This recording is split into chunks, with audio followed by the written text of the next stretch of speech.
Hello everyone, কেমন আছো সবাই? আশা করছি খুব ভালো আছো।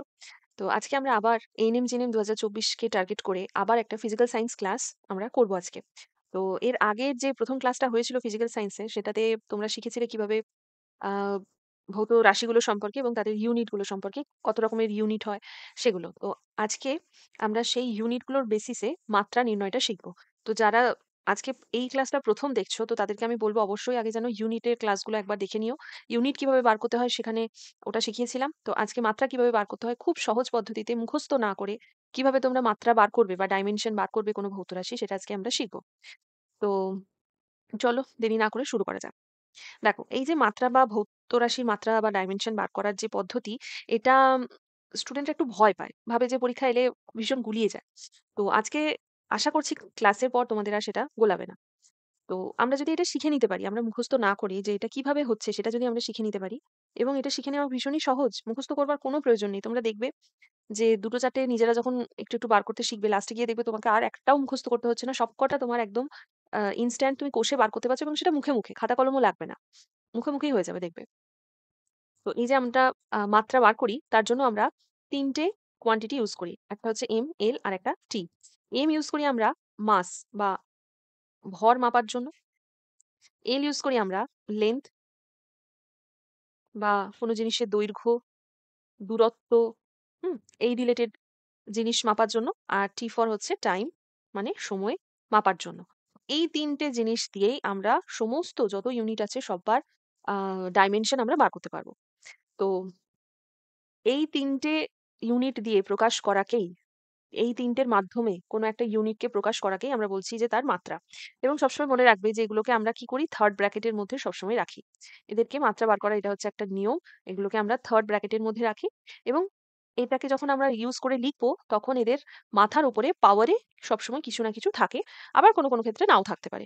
কোনো, কোনো সময় এম তার মাথায় পাওয়ারে 1 থাকে। এবার এই 1 টা থাকলে আমরা লিখি না। তো সেজন্য বলছি কোনো, কোনো সময় আ লিখি অথবা কোনো, কোনো সময় লিখি না। যেমন যদি কখনো এন এর মাথায় যদি 2 থাকে তাহলে আমাকে লিখতেই হবে। 1 থাকলে লিখলেও হয়, না লিখলেও হয়। কিন্তু 2, 3, -1, -2 এগুলো থাকলে আমাদেরকে লিখতে হয়। তো এবার এগুলোকে ইউজ করে কিভাবে আমরা একটা মাত্রা বার করতে হয় চলো সেটা শিখি। তো আমি এটা পুরোটাই একটা কোয়েশ্চেন অ্যান্সার এর মাধ্যমে এনেছি, যেগুলো হয়তো কোনো না কোনো উম আ বই খুললেই তোমরা প্র্যাকটিস সেট এর মধ্যে পাবে এবং সেগুলো কিভাবে সলভ করবে দেখো সেটার আমি একদম খুব সহজ পদ্ধতিতে তোমাকে বলে দিচ্ছি।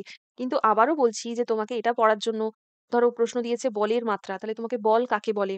তার কি ইউনিট আছে, সেটা সিজিএস পদ্ধতিতে হোক, এসআই পদ্ধতিতে হোক, যেকোনো একটা পদ্ধতিতে তোমার মনে রাখলেই হবে মাত্রা বার করার জন্য। কিন্তু পরীক্ষার পারপাসে করার জন্য তোমাকে কিন্তু দুটো ইউনিটই সমানভাবে মনে রাখতে হচ্ছে। তো বল, বল মানে কিভাবে বলকে আমরা প্রকাশ করি সেটা আমাদেরকে মাত্রা বার করার সময় একটু জানতে হবে। অর্থাৎ force, force is equal to আমরা লিখতে পারি যে মাস ইনটু অ্যাক্সিলারেশন। ঠিক আছে? তাহলে আমি বলতে পারি এম ইনটু এ। তাহলে মাস, মাস ফর কি জানি আমরা? এম। আর অ্যাক্সিলারেশন, অ্যাক্সিলারেশন মানে কি হচ্ছে এখানে একটু বার করে লিখি। অ্যাক্সিলারেশন মানে হচ্ছে আম অ্যাক্সিলারেশন এর ইউনিটটা যদি তোমরা মনে করো, অ্যাক্সিলারেশন মানে হচ্ছে সময়ের সাপেক্ষে বেগের পরিবর্তনের হার। তার মানে একটা দূরত্ব সে সার্টেন কভার করেছে। কিন্তু সেই দূরত্বের ২ রকম জায়গায় তার ২ রকম ইউনিট, মানে বেগের ২ রকম পরিবর্তন আমরা দেখেছি।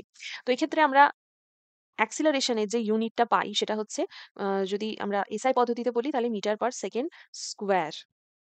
তাহলে এটাকে আমরা যদি এই ১ম এইটাকে যদি আমরা মাত্রায় বার করি, এম ফর সেটা কি? এম ফর হচ্ছে তার একটা দূরত্ব। এম ফর মিটার মানে একটা লেংথ কভার করেছে। তাহলে আচ্ছা, এখানে এম ফর কিন্তু মাস নয়। ঠিক আছে? এখানে এই যে এটা এম ফর মিটার। আর এখানে যেটা আমি মাস লিখেছি সেটা আমরা বড় হাতের এম দিয়ে প্রকাশ করব। কিন্তু এই এমটা সমান অনেকেই ভুল করে বড় হাতের এম ডিভাইডেড বাই এটা সেকেন্ড, সেকেন্ড মানে ds স্কয়ার করে দেয়। কিন্তু এটা কিন্তু ভুল। এখানে যে এম, এটা এমটা কি? এটা এমটা হচ্ছে মিটার। অর্থাৎ মিটার কিসের ইউনিট? একটা লেংথের ইউনিট, দৈর্ঘ্য। তাহলে এটা হবে আমার কি? L ডিভাইডেড বাই T তার স্কোয়ার। তাহলে এটাকেই আমি যদি পাশাপাশি লিখি তাহলে কি হবে? T টা উপরে উঠে গেলে কি হয়? সূচকের নিয়ম অনুসারে T টা -2 হয়ে যাবে। অর্থাৎ এখানে নিচে যদি থাকে +2, সেটা যখন উপরে উঠে যায় তখন সেটা হয়ে যায় -2। আবার উপরে যদি -2 থাকে নিচে, নিচে এলে সেটা +2 হয়ে যায়। তো এটা সূচকের নিয়ম অনুসারে। তাহলে আমি অ্যাক্সিলারেশন কি পেলাম?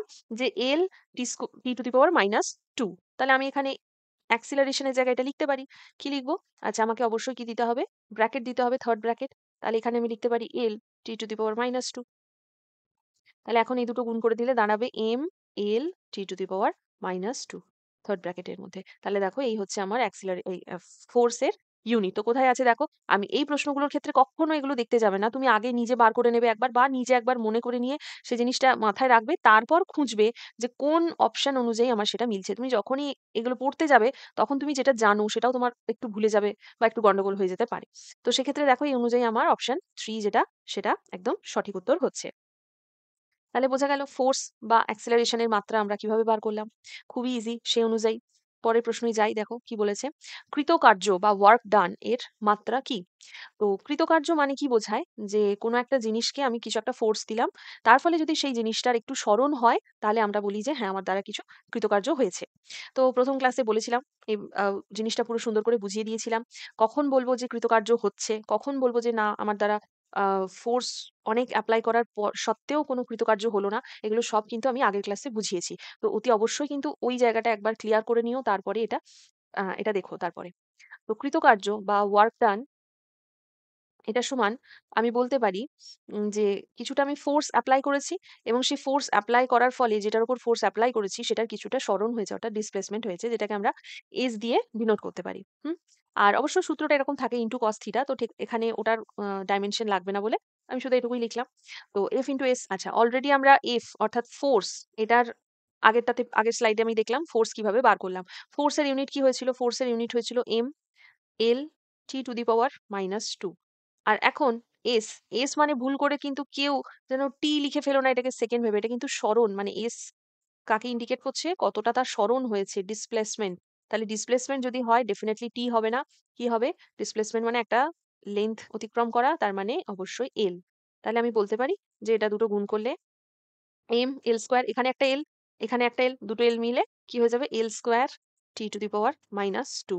দেখো অবশ্যই এই অঙ্কগুলো কিন্তু এলে প্রথমে আগে পড়ে পড়ে দেখবে না, প্রত্যেকটা পড়ে পড়ে দেখবে না, কারণ পড়ে পড়ে দেখলেই কি হবে তোমার মনে হবে এটা হবে নাকি এটা হবে নাকি এটা হবে, এরকম একটা মনে হবে।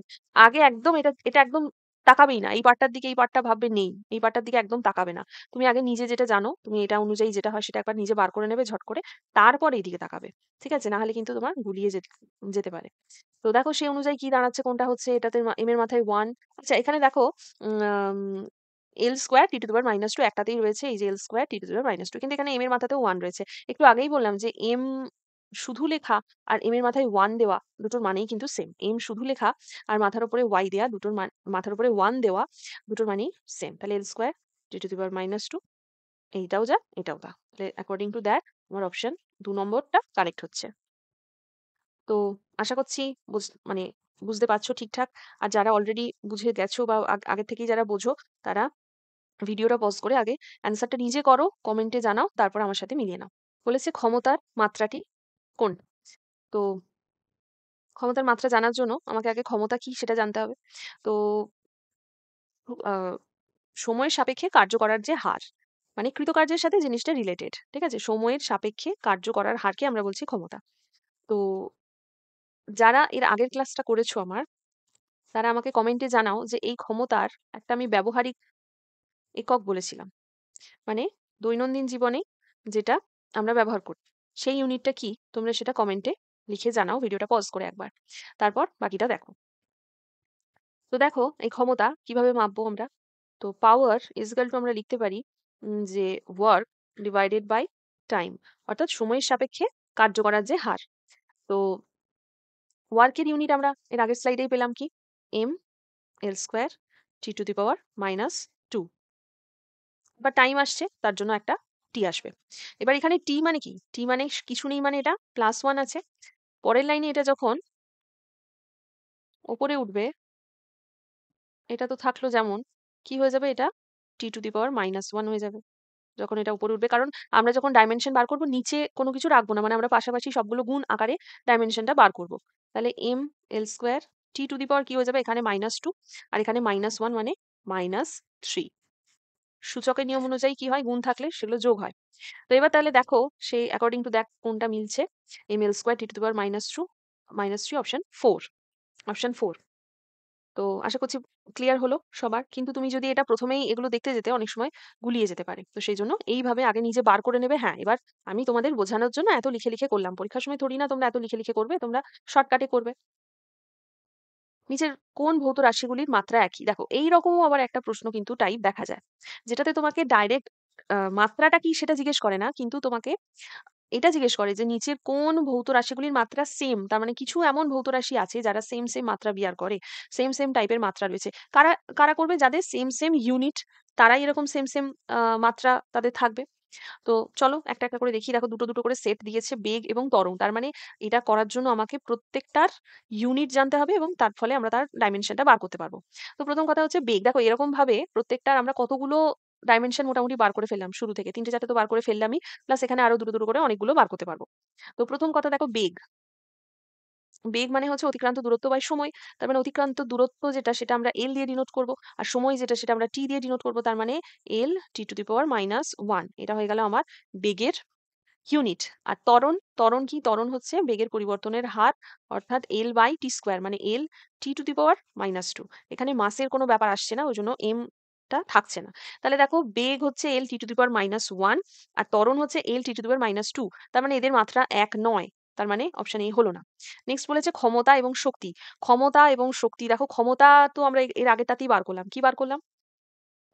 ক্ষমতা কিভাবে বার করলাম? M L square T to the power -3, তাই তো? ক্ষমতা বার করলাম আগেরটাতেই। এবার কি দিয়েছে তার সঙ্গে শক্তি। আর শক্তি ইজিক্যাল টুই তোমরা জানবে যে কৃতকার্য, কৃতকার্যর যা ইউনিট হয় শক্তিরও তার ইউনিট সেম হয়, এবং সেটা কি ছিল? M L square T to the power -2, তাই তো? M L square T to the power -2।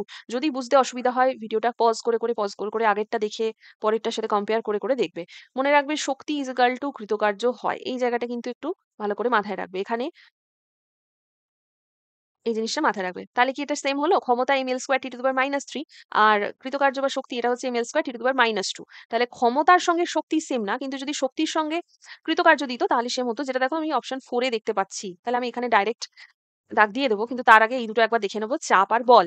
আচ্ছা, বল আমরা বার করতে পেরেছি, এই দুটো একটা সেট ছিল, এই দুটো একটা সেট ছিল। চাপ এবং বল। চাপ বা যেটাকে আমরা বলি প্রেসার, প্রেসার হচ্ছে কি?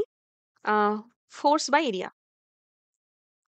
ফোর্স বাই এরিয়া, অর্থাৎ একক ক্ষেত্রফলের উপর প্রযুক্ত বল। এবার ফোর্স আমরা বার করেছিলাম M L T to the power -2 বার করেছিলাম। আচ্ছা, আর এরিয়া আমরা কি করে বার করবো বলতো? এরিয়া মানে কি? এরিয়া মানে দৈর্ঘ্য এবং প্রস্থের গুণফল। মানে দুটো দৈর্ঘ্যও একটা লেন্থ, প্রস্থ মানেও সেটাও একটা লেন্থ। তাহলে দুটো লেন্থের গুণফল, তার মানে এল স্কোয়ার। তাহলে এইটাই যখন উপরে চলে যাবে তখন কি হয়ে যাবে? এম। এবার উপরে আছে এল, আচ্ছা এখানে এল মানে কি? এল ওয়ান মানে এক টু দি পাওয়ার ওয়ান। এবার টুটা যখন উপরে উঠে যাবে, টুটা -2 হয়ে যাবে এবং দুটো যোগ বিয়োগ করে হয়ে যাবে এল টু দি পাওয়ার -1, যেহেতু এখানে নিচেটা বড় আছে। আর কি হয়ে যাবে? টি টু দি পাওয়ার -2। এটা হয়ে যাবে আমার কি? চাপ বা প্রেসারের মাত্রা। এবং চাপের সঙ্গে কি দিয়েছে? বল। বল তো আমরা অলরেডি বার করতে শিখেছি। আচ্ছা, বল আবার এখানেও লিখলাম। দেখো বুঝতেই পারছি যে চাপের মধ্যে বল আছে এবং তার সাথে তাকে এরিয়া দিয়ে ভাগ আছে, তাহলে দুটো কখনোই সমান হতে পারে না। বল হচ্ছে M L to the power 1 T to the power -2। 1 টা না লিখলেও হয়, লিখলেও হয় M L T to the power -2। তার মানে এই দুটোও সেম নয়। বোঝা গেল? তাহলে তাই পড়ে রইলো, এবং একটা আমরা সেটা অলরেডি এখানে দেখেও নিয়েছি যে দুটো সেম হয়, শক্তি এবং কৃতকার্য।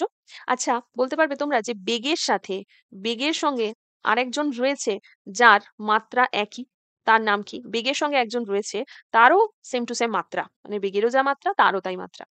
এটা বলো তো কমেন্টে, ঝটপট পজ করে এক্ষুনি লিখে জানাও যে বেগের সঙ্গে আর কোন ভৌত রাশির মাত্রা একদম সেম। নেক্সট যাই। বলেছে নিচের কোনটি মাত্রাবিহীন রাশি? একটু আগেই বললাম যে দুটো আলাদা আলাদা ভৌত রাশির মাত্রা সেম হতে পারে, কখন? যদি তাদের ইউনিটটা সেম হয়।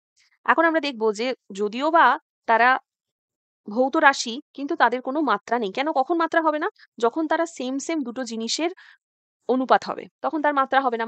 বা যেটাকে আমরা হিট বলছি, কোণ অর্থাৎ অ্যাঙ্গেল, তড়িৎ ক্ষেত্র আর কৌণিক বেগ, অ্যাঙ্গুলার ভেলোসিটি। তো এর মধ্যে কোনটা মাত্রাবিহীন রাশি? এটা হয়ে যাবে কোণ। তো মাত্রাবিহীন রাশি কোণকে আমরা কিভাবে লিখবো? দেখো যখন লিখবো তখন এভাবে লিখবো যে এম এল টি, এই তিনটে দিয়েই তো প্রকাশ করব, কিন্তু এদের মাথায় থাকবে কি? জিরো। তাহলে এইভাবে লিখবো কোণ is equal to M to the power zero L to the power zero T to the power zero. তোমাকে এইভাবেও প্রশ্ন আসে যে এইটা দিয়ে দেয়, দিয়ে বলে এটা কার মাত্রা, এইভাবেও প্রশ্ন আসে। আবার এরকম দিয়ে দেয় যে কোনটি মাত্রাবিহীন রাশি, এম এল টি এগুলোর মাথায় জিরো দিয়ে দেওয়া, আর মাত্রাবিহীন রাশি জিজ্ঞেস করা, মানে এটার মানেই কোনো মাত্রা নেই। হুম, তো এইগুলোর দুটোর মানেই কিন্তু সেম দাঁড়াচ্ছে। আচ্ছা, এখানে দেখো একটা আমি ইউনিট দেখতে পাচ্ছি, সেটা হচ্ছে একটা আমি ভৌত রাশি দেখতে পাচ্ছি, সেটা হচ্ছে তাপ। তাপের কি হবে? তাপের ভৌত রাশি কি হবে? সরি, তাপের মাত্রা কি হবে? দেখো, তাপও যা, তাপ এক ধরনের শক্তি। তাপও যা, শক্তিও তাই। মানে শক্তির ইউনিটও তাই। তাহলে তাপও এক ধরনের শক্তি, তাহলে তাপও যা, শক্তিরও তাই। তাহলে শক্তির ইউনিট আমরা অলরেডি বার করতে পেরে গেছি। কি ছিল? mL² T⁻²। তাহলে তাপও যা, শক্তিও তা। তাহলে আরো একটা আমি পেলাম।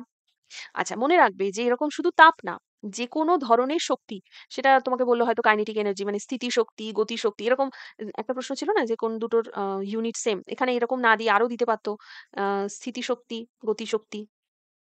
ঠিক আছে? মানে শক্তি রিলেটেড স্থিতিশক্তি ও গতিশক্তি, এটাও হয়ে যাবে। দুটো দুটোই তো শক্তির দুটো ফর্ম। তাহলে এটাও হয়ে যাবে। যদি অপশনে থাকে কখনো। ঠিক আছে? বা শক্তি, এর সঙ্গে থাকলো তাপ। ঠিক আছে? তো এগুলো সমস্ত কিন্তু হয়ে যাবে আম একই ধরনের ডাইমেনশনের ইউনিট। আচ্ছা, তাহলে আমরা দেখলাম যে কিভাবে আমরা তাপের ইউনিটটাও আমরা বার করতে শিখলাম। এবার লাস্ট তোমাদের জন্য একটা প্রশ্ন আছে যে ভরবেগের কিভাবে তোমরা মাত্রা নির্ণয় করবে, এটা তোমরা অবশ্যই কমেন্টে জানাও। তো ভরবেগ মানে কি? ভরবেগ মানে মোমেন্টাম। ভরবেগ মানে আর কিছুই না, ভর এবং বেগের গুণফল। ব্যাস এইটুকুই তোমাদের। বেগের লিখে দিলাম, সরি। ভর এবং বেগ, ভর এবং বেগের গুণফল। তো এবার আশা করছি তোমরা আলাদা আলাদা করে দুটোর ইউনিট বা জেনে নিয়ে সেগুলো ডাইমেনশনটা লিখে বার করতে পারবে। তো এই হচ্ছে তার অপশন। কোন অপশনটা হবে 1 2 3 4 সেটা তোমরা অপশন অনুযায়ী লিখতে পারো বা পুরোটা লিখে দিতে পারো। সেরকম লিখে তোমরা জানাও। তো এই ছিল আজকের ক্লাস। আশা করছি তোমাদের মাত্রা বা ডাইমেনশন সম্পর্কে যেটুকু যা কারুর যদি কোথাও ডাউট থেকে থাকে সেটুকু ক্লিয়ার হলো। এরপরেও যদি কারোর কোনো প্রশ্ন থাকে বা আর কোনো কিছুর মাত্রা তোমাদের বার করতে অসুবিধা হয়, সেটা তোমরা অবশ্যই কিন্তু কমেন্টে জানিও। আর তোমরা আমাদের টেলিগ্রাম চ্যানেলে যুক্ত হতে পারো। টেলিগ্রামের লিংক নিচে ডেসক্রিপশনে থাকবে। আর তোমরা যারা ক্লাস করতে চাও আমাদের কোচিং সেন্টারে এনএম-জিএনএম 2024 এর জন্য, তোমরা কিন্তু নিচে দেওয়া নাম্বারে যোগাযোগ করতে পারো বা স্ক্রিনে দেওয়া নাম্বারেও যোগাযোগ করতে পারো। আর টেলিগ্রাম চ্যানেলে যুক্ত হয়ে সেখানেও তোমরা সরাসরি আমার সাথে কথা বলতে পারো। তো তোমাদের যদি আর কোনো সাজেশন থাকে কোন বিষয়ে তোমরা ক্লাস চাও, সেটাও সেটাও তোমরা জানাতে পারো। তো আসছি, দেখা হচ্ছে পরের ভিডিওতে। টাটা।